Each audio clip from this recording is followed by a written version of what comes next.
Hi, it's Matt here from P1 with Matt and Tommy, and this episode is sponsored by eBay. Ever tried to buy a car online and end up in a parking lot with a stranger, a paper title, and some blind trust? With Secure Purchase on eBay, you don't have to. Secure Purchase means sellers and titles are verified. Financing covered. Registration handled. Delivery, get your ride, plates, and paperwork shipped to you, so you can skip the DMV and sketchy meetups. Buy your next car on eBay. eBay. Things people love. Secure Purchase is powered by Caramel Dealer Services, LLC, an eBay subsidiary. Raise your hand if you want your nails to look perfect all the time. Me too. I'm Sarah Gibson Tuttle, the founder of Olive & June, and this is exactly why we created the Gel Mani system. We wanted to make it possible for everyone everywhere to give themselves a beautiful manicure at home with our tools and our gel polish that lasts up to 21 days. Each manicure with our system comes out to just $2. That's right, $2. No more $60, $70, $80 salon trips that take hours. Now you can paint your nails on your time and love them more than ever. And by the way, when people ask you where you got your nails done, you're going to proudly brag that you did them yourself. And here's a little something extra. Head over to oliveandjune.com and get 20% off your first Gel Mani system with code DIYGEL20. That's code DIYGEL20 for 20% off your first Mani system at oliveandjune.com/DIYGEL20. We live in a culture obsessed with dieting, weight loss, and exercise. And that can make eating disorder behaviors easy to miss. But the reality is, eating disorders are serious mental illnesses that take a major toll on your health and your life. But recovery is possible. Eating disorders are more common than you might think. Chances are you know someone who is struggling with one. Or maybe you're struggling yourself. If you're concerned about an eating disorder in yourself or a loved one, I want to introduce you to Equip. Equip is a fully virtual, evidence-based eating disorder treatment program that helps patients achieve lasting recovery at home. Every Equip patient is matched with a multidisciplinary care team that includes a therapist, dietitian, medical provider, and mentors. And you get a personalized treatment plan that's tailored to your unique goals and challenges. Equip treats patients of all ages and all eating disorder diagnoses. It's covered by insurance, and there's no wait list. If you think that you or a loved one could be struggling with an eating disorder, don't wait to get help. Visit equip.health to learn more. That's equip.health.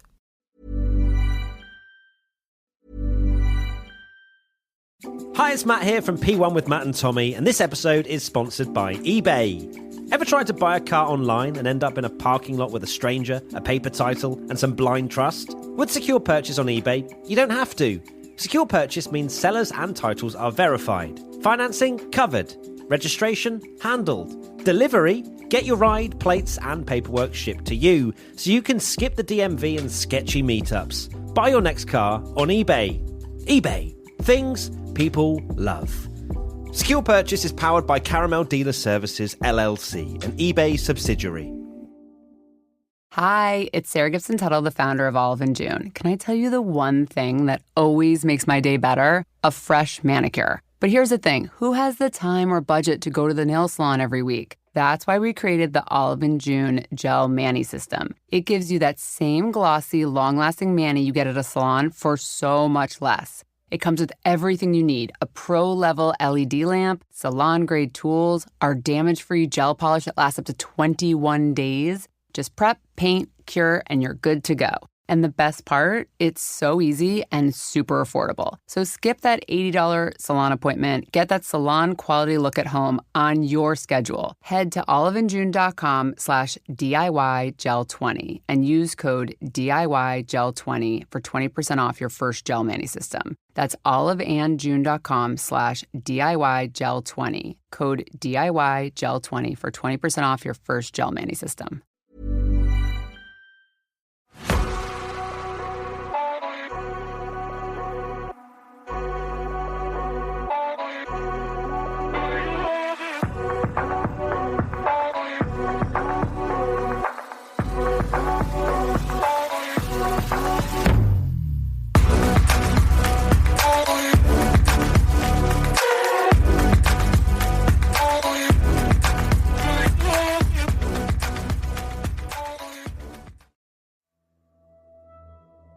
Hello, I'm Sarah, and welcome to the Whispering Woods podcast.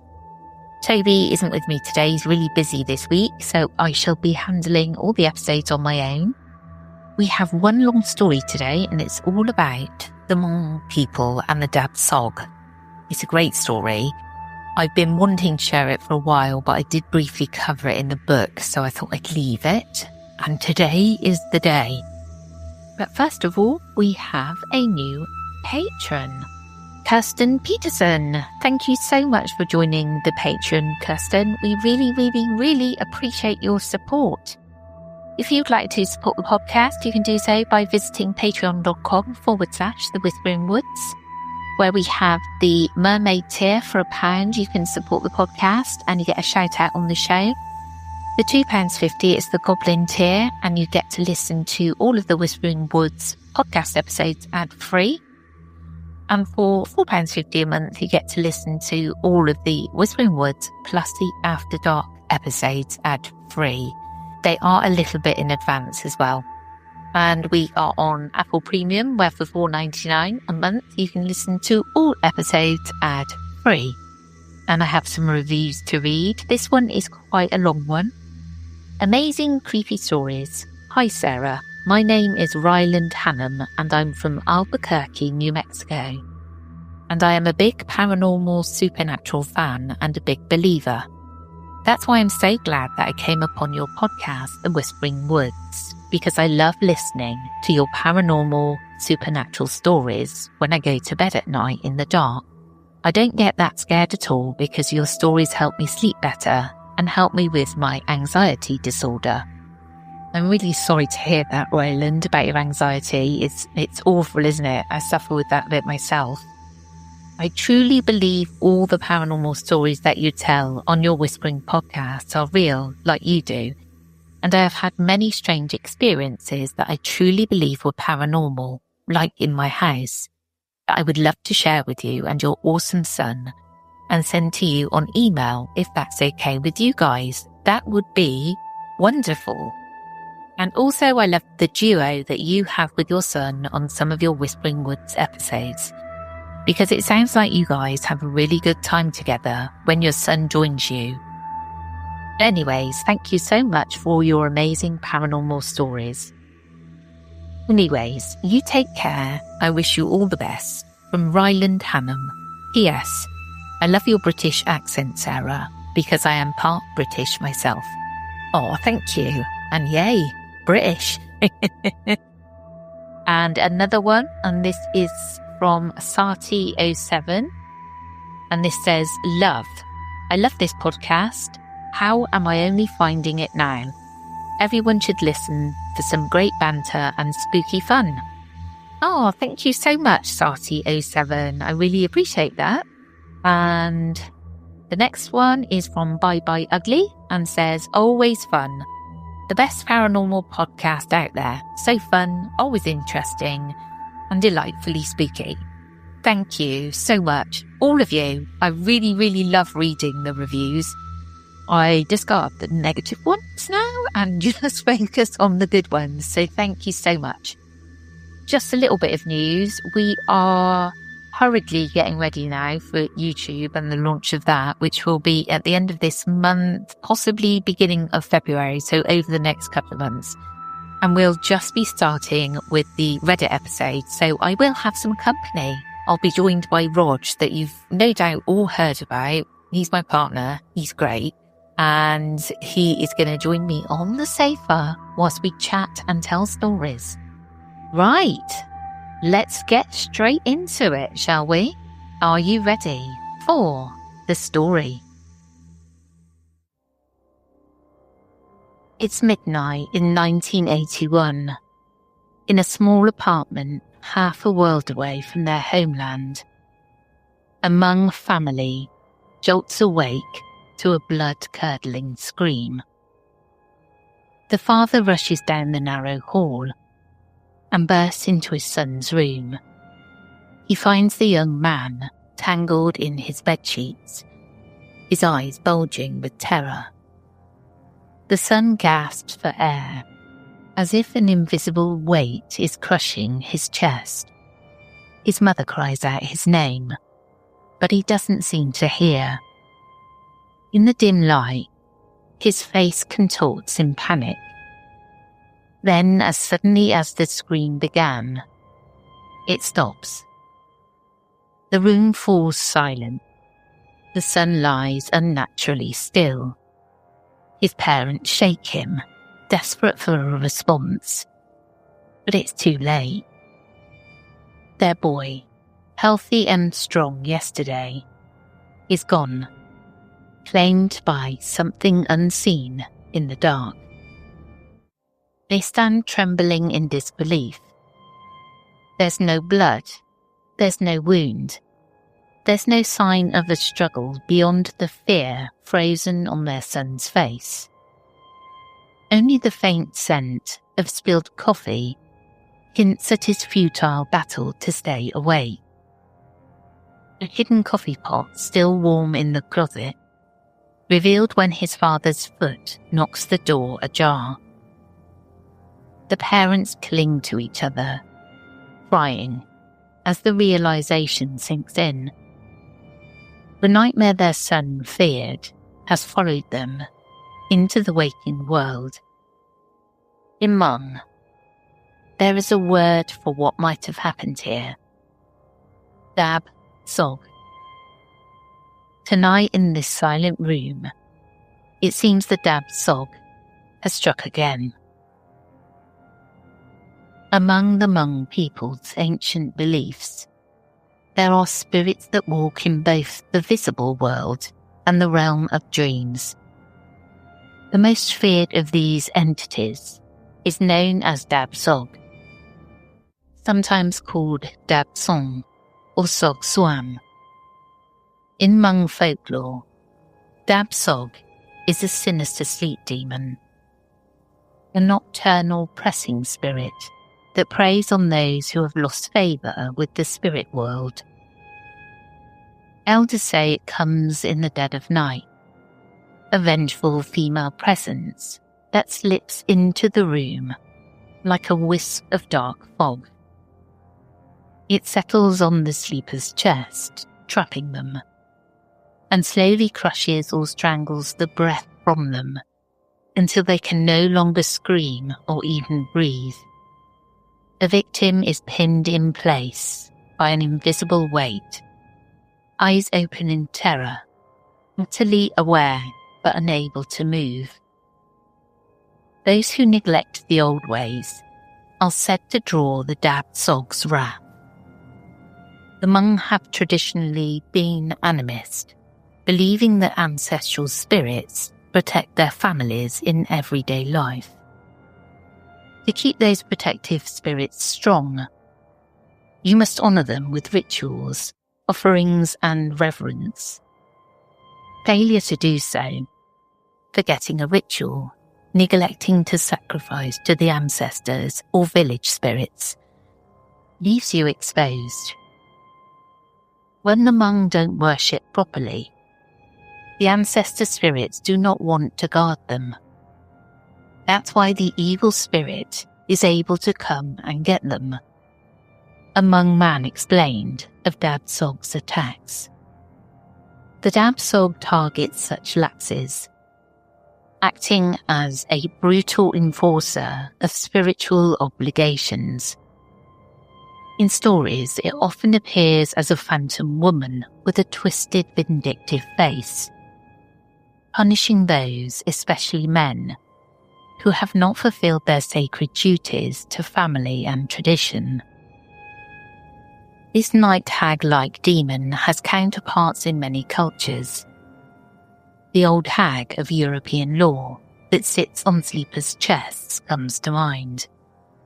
But TSOG's vendetta is uniquely personal and punitive. It doesn't attack at random. It seeks out those it deems unprotected or disrespectful of the old customs. And unlike a mere bad dream, Hmong legends insist that TSOG can kill. If a person's soul is not guarded by ancestral blessings, the TSOG can crush it right out of their body. The belief is so strong that fear of TSOG is a huge part of Hmong culture. Generations grew up hearing tales of isolated villagers found dead in their beds after casting aside a shaman's advice or omitting an offering to their forebears. To the Hmong, these weren't superstitions or metaphors. They were warnings. Ignore them, and you might invite the darkness that presses in the night. For centuries, the Hmong lived in the misty highlands of Laos, Vietnam, and the surrounding regions, carrying their rich shamanistic traditions and ancestral worship with them. But in the 1970s, war tore through Southeast Asia. Many Hmong had been US allies in the CIA's covert secret war in Laos, fighting fiercely against communist forces. When that war ended in 1975, the Hmong became targets for brutal persecution. Entire families fled through jungle and river to refugee camps, and eventually, thousands were resettled in the United States, hoping to find safety and a new start. They arrived in a land of glowing cities and cold winters, scattered by American resettlement policy into towns and cities from California to Minnesota. To them, it was a bewildering new world. Many struggled to learn English and find jobs, all while wrestling with trauma from the horrors they had escaped. Crucially, they were now far from their shamans and the graves of their ancestors. These were the sources of spiritual strength they traditionally relied on. Hmong custom states that rituals must be performed and ancestral spirits honoured to ensure protection. But how could they do this properly in America? Families were often separated, communities fragmented. A sense of isolation and cultural dislocation set in. And with it came a creeping worry that the spiritual bonds back home had been frayed. And then the deaths began. Not long after settling in the US, Hmong refugees started dying mysteriously in their sleep. The first known cases surfaced in the late 1970s. A young man found lifeless at night with no obvious cause. Then another. By the early 1980s, what had been a trickle became a terrifying flood. More than 117 Hmong refugees, almost all of them men, died in their sleep without warning. They were mostly young. The median age was just 33, and in good health, often having been in America barely a year or two before they suddenly perished in the night. At its peak, around 1981 to 82, Hmong men were dying at a rate that approached the top 5 natural causes of death for American males that age.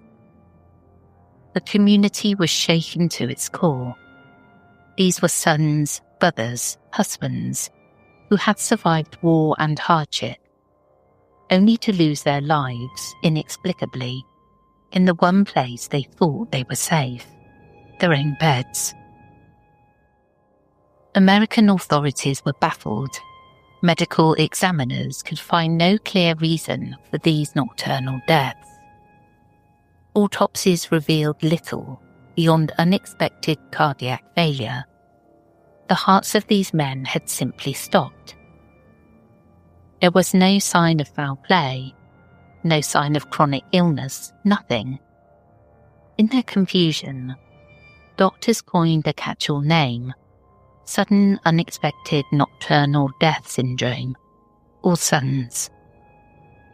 A syndrome with a name, but no known cause. some researchers wondered if a genetic heart condition, what we now recognise as Brugada syndrome, might be behind it, disproportionately affecting Asian men. Others floated theories about extreme stress or even chemical nerve agents from the war that somehow struck years later. But none of these explanations fully made sense. Within Hmong homes and gathering places, another explanation took hold. One rooted in the old beliefs carried from Southeast Asia. Hmong elders said that the TSOG had followed them to America. The victims, they said, were being attacked by an evil spirit in the night. Many of the dead had spoken of nightmares before they died, dreams of something unseen chasing or sitting on them, of being unable to breathe. Some had even openly expressed fear that if they fell asleep, a malignant spirit would kill them. And now with each funeral, this theory grew louder. The TSOG was here in the New World, exacting a deadly price. The Hmong responded by reaching back into their cultural toolbox of spiritual defences. Shamans were consulted whenever possible, though finding one in 1980s America was not always easy.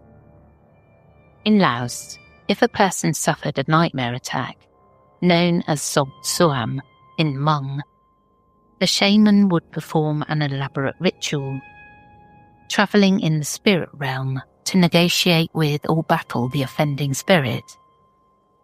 Sacrifices of chickens or pigs might be offered, and sacred chants uttered to bind the demon and protect the victim's soul. But in the US, these practices met many obstacles. Shamans were few and far-flung, and some rituals, like animal sacrifice, were difficult or outright illegal to carry out on American soil. The Hmong had been forcibly thrust into a modern world that did not understand or accommodate their ancient rites. Cut off from their usual cures, many families lived in a state of constant vigilance. Some took turns staying awake at night to watch over relatives who feared sleep. Others hung amulets and traditional symbols by the bed, or burned incense and chanted protective prayers. Every bedtime became a source of anxiety. What if the moment the lights went out, the TSOG crept in? Communities began sharing tales. A man in the next town had felt a pressure on his chest at midnight, and only survived by sputtering out the name of Jesus. A cousin's husband had woken from a nightmare paralysed, convinced a shadowy figure squatted on his ribs. Whether Christian or animist, Hmong families clung to anything that might fend off the darkness.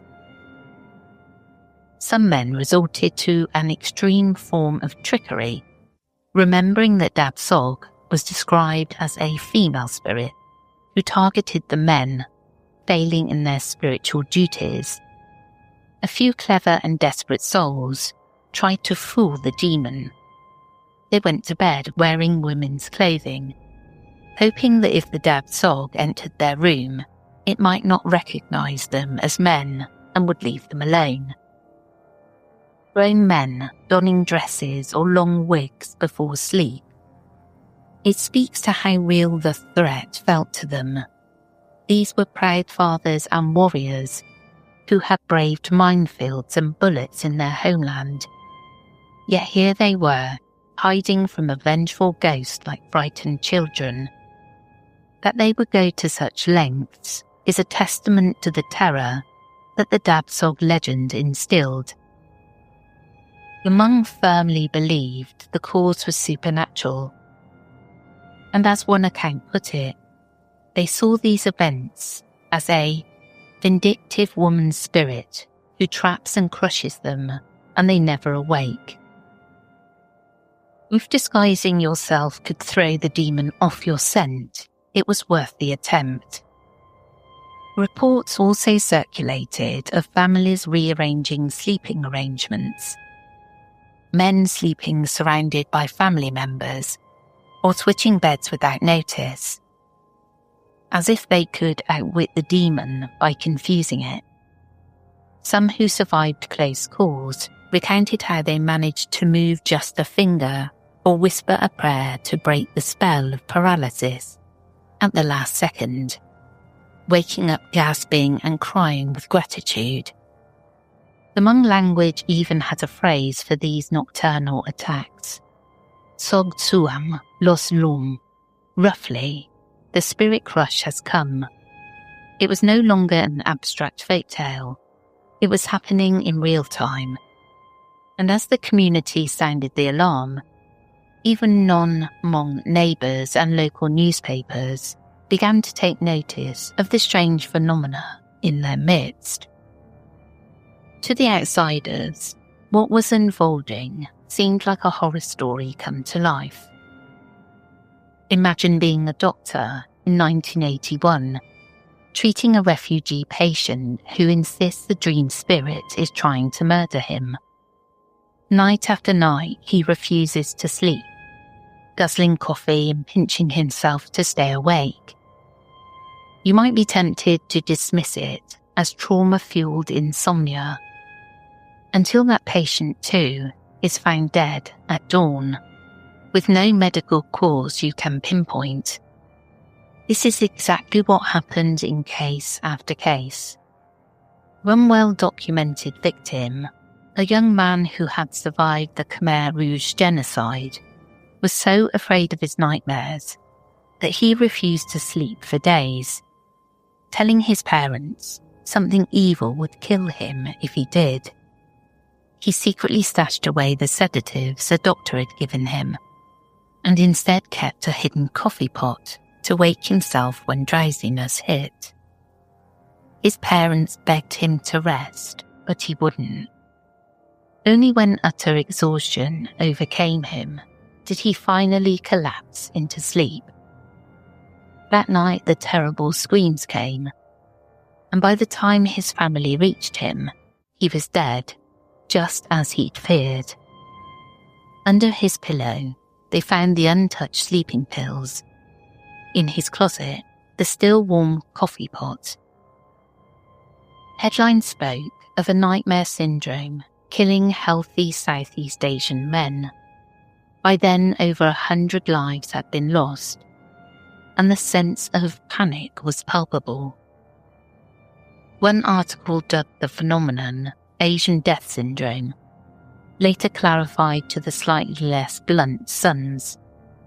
But the clinical terminology offered little comfort. How could it, when no one could answer the simplest question? Why?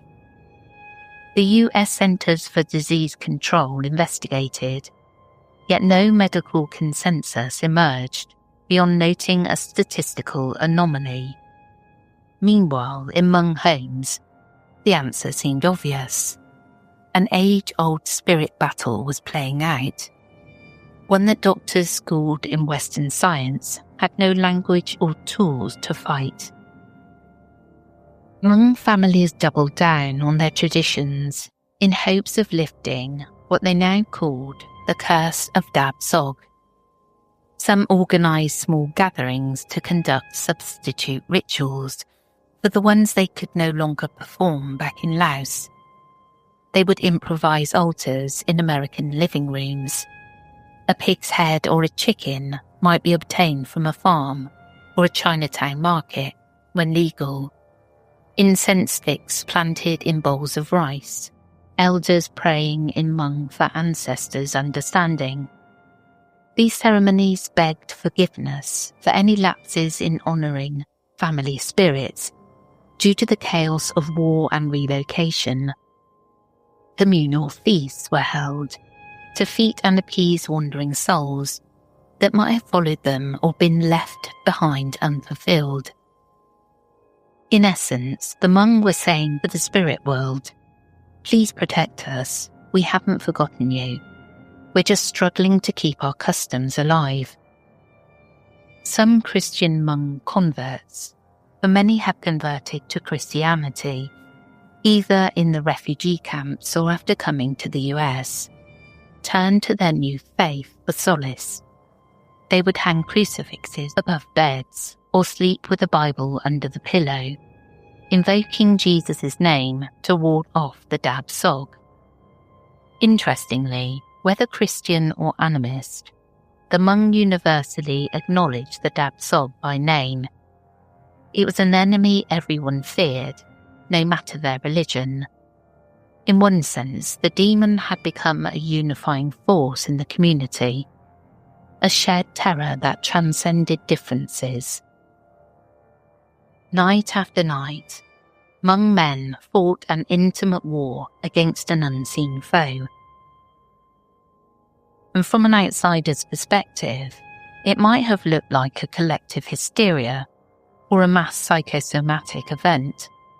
And years later, researchers studying these events noted that the Hmong men's profound belief in the TSOG's power could itself have contributed to their deaths. A kind of extreme nocebo effect, where fear triggers a fatal physical reaction.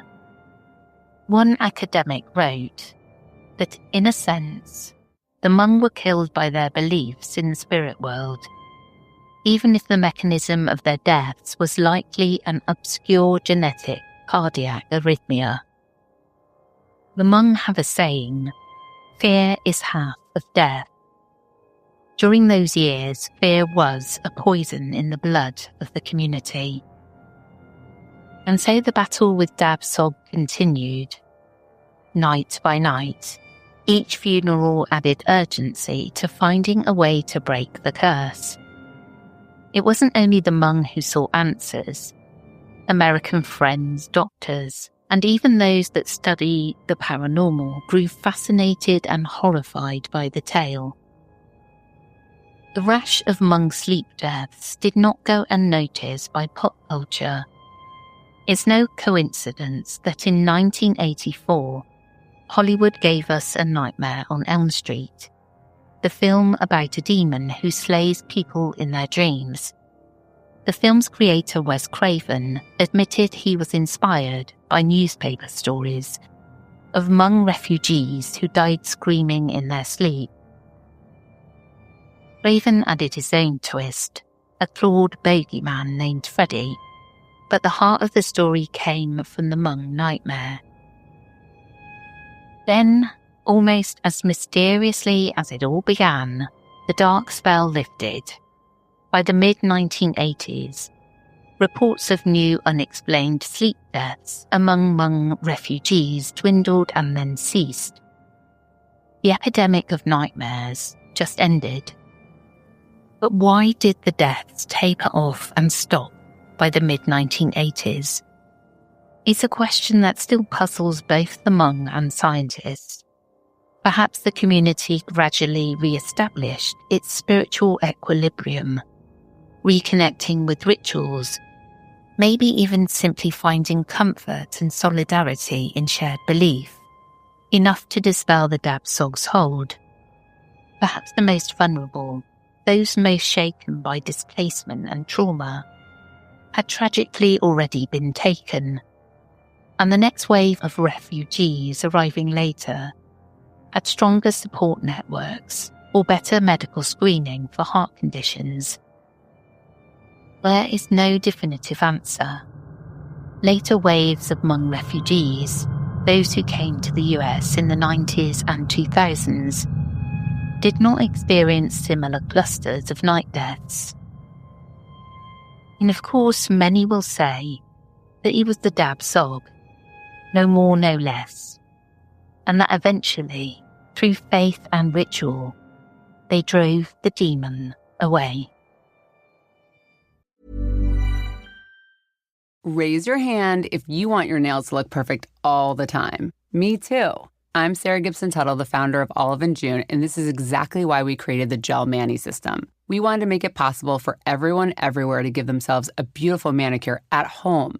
with our tools and our gel polish that lasts up to 21 days. Each manicure with our system comes out to just $2. That's right, $2. No more $60, $70, $80 salon trips that take hours. Now you can paint your nails on your time and love them more than ever. And by the way, when people ask you where you got your nails done, you're going to proudly brag that you did them yourself. And here's a little something extra. Head over to oliveandjune.com and get 20% off your first gel mani system with code DIYGEL20. That's code DIYGEL20 for 20% off your first mani system at oliveandjune.com/DIYGEL20. Hi, it's Matt here from P1 with Matt and Tommy, and this episode is sponsored by eBay. Ever tried to buy a car online and end up in a parking lot with a stranger, a paper title, and some blind trust? With Secure Purchase on eBay, you don't have to. Secure Purchase means sellers and titles are verified. Financing covered.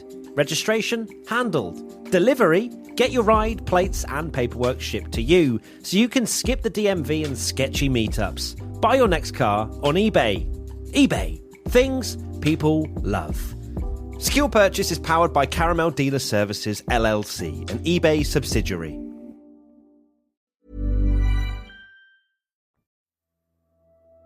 So interesting. I'd love to hear what people's theories are on what they think happened to these young men, mostly young men. Was it guilt? Was it a nocebo? It's very much like the Christopher Case case, where he was cursed by the so-called witch and then died. Nobody really knows why, how, but he was convinced that she'd put a curse on him. And I have covered that in another episode. But what was it? Mind over matter? Were they really creatures? The one thing about sort of sleep paralysis and sleep paralysis demons is that so many people have a similar experience with what they see, like Old Hag, or the Hat Man, or shadow figures. That there's got to be, you cannot convince me otherwise, that something is going on that is not just sleep paralysis. Maybe they actually have the power, these entities, to paralyze us. And then they can do basically whatever they want, can't they, if they paralyze us? Anyway, that's what I'm thinking. Horrifying. And I'm glad that it's faded off now. But that's it from me today. I hope you enjoyed, and I'll be back again tomorrow with the classic ghost stories. And just a little reminder, those will finish at the end of February. Then we'll take March off from having that extra episode, but come back in April with the haunted episode, when we have a great time going around all the places in the world that are haunted. Take care, everyone.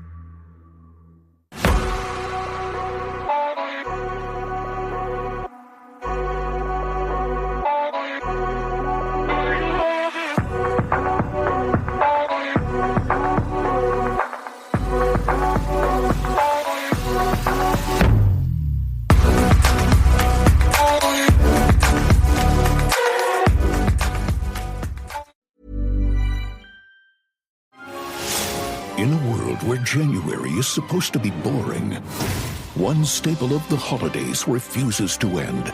The great deals at Verizon. The joy just keeps on coming. Right now, you can save on 4 new phones and 4 lines. Critics agree it's the deal that keeps on giving.